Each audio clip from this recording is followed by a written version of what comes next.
जय श्री कृष्ण भक्तों गोवर्धन पूजा की पौराणिक कथा के अनुसार द्वापर युग में एक बार देवराज इंद्र को अपने ऊपर अभिमान हो गया था। इंद्र का अभिमान चूर करने के लिए भगवान श्री कृष्ण ने एक अद्भुत लीला रची।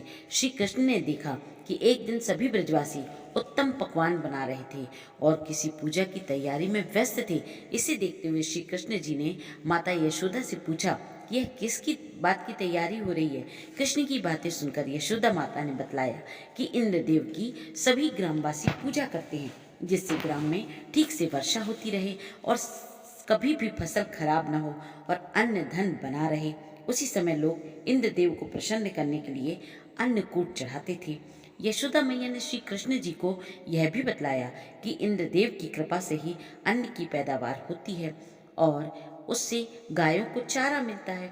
इस बात पर श्री कृष्ण ने कहा कि फिर इंद्रदेव की जगह गोवर्धन पर्वत की पूजा होनी चाहिए, क्योंकि गायों को चारा वहीं से मिलता है। इंद्रदेव तो कभी प्रसन्न नहीं होते और ना ही दर्शन देते हैं। इस बात पर ब्रज के लोग इंद्र की जगह गोवर्धन पर्वत की पूजा करने लगे। यह देखकर इंद्रदेव क्रोधित हो गए और उन्होंने मूसलाधार बारिश शुरू कर दी। इंद्रदेव ने इतनी वर्षा की कि उसमें ब्रजवासियों की फसल के साथ काफी नुकसान हुआ। ब्रजवासियों को परेशानी में देखकर श्री कृष्ण ने अपनी कनिष्ठा उंगली पर पूरा गोवर्धन पर्वत उठा लिया और सभी ब्रजवासियों को अपने गाय और बछड़े समेत पर्वत के नीचे शरण लेने के लिए कहा। इस बात पर इंद्र कृष्ण की यह लीला देखकर और क्रोधित हो गए और उन्होंने वर्षा की गति को और ज्यादा तीव्र कर दिया। तब श्री कृष्ण ने सुदर्शन चक्र से कहा कि आप पर्वत के ऊपर विराजमान होकर वर्षा की गति को नियंत्रित करें, और शेष नाग से कहा आप मेड़ बनाकर पानी को पर्वत की ओर आने से रोक दें।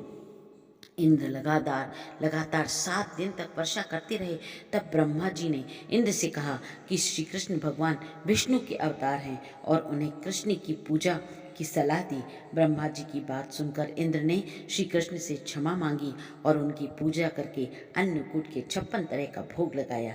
तभी से गोवर्धन पर्वत की पूजा की जाने लगी और श्री कृष्ण को 56 भोग चढ़ाया जाने लगा। जय श्री कृष्ण भक्तों।